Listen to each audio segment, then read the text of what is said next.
What happens when a law designed to create clarity creates more uncertainty instead? What happens when a policy intended to advance reconciliation becomes one of the most contentious economic issues in BC? And perhaps the biggest wonder of all, at what point does consultation become control?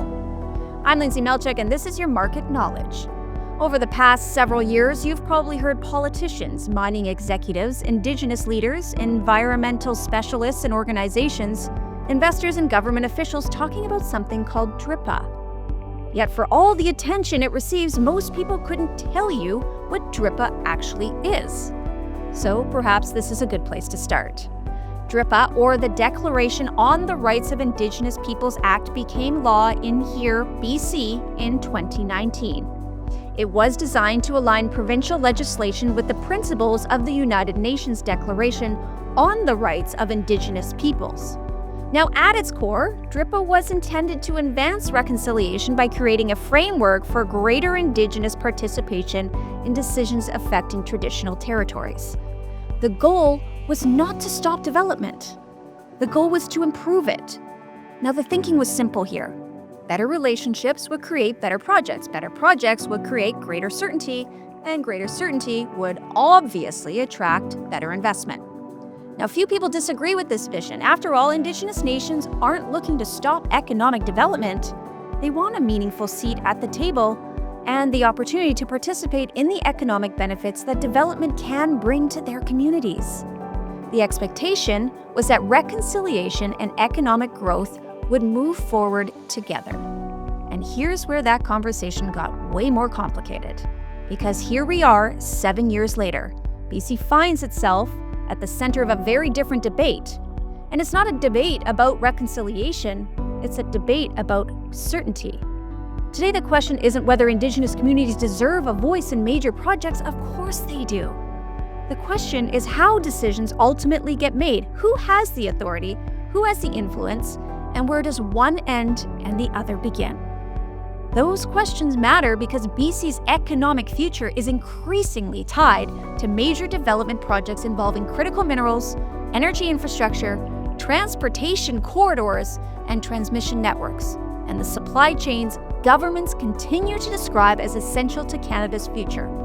Yet many investors and project developers argue that the pathway from the discovery to development has increasingly become way too difficult to understand. And when the rules become difficult to understand, we see it all the time. Capital doesn't usually stick around waiting for clarity.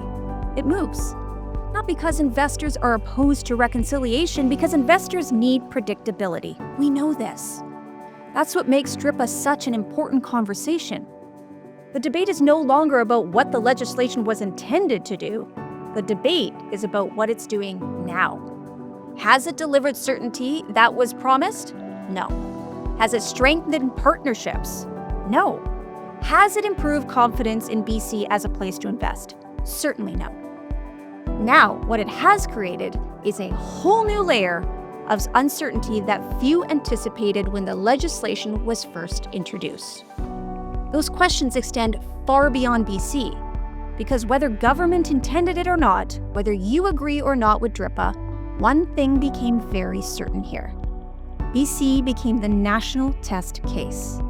Other provinces are watching. Indigenous communities across Canada are certainly watching. Investors are 100% watching. Everyone is looking for the answer to the same question here.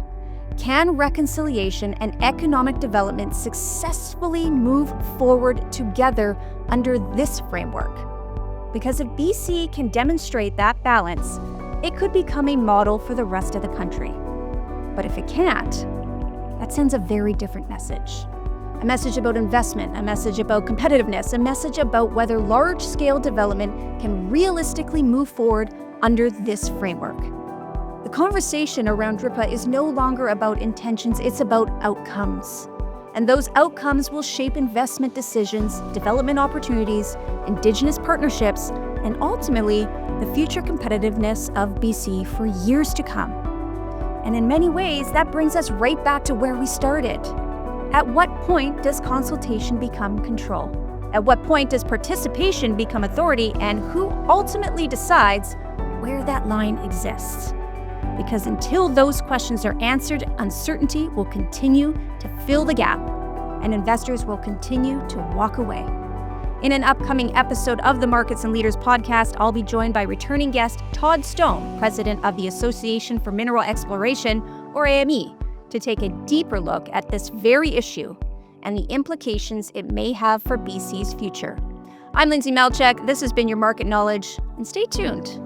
This conversation is only just getting started.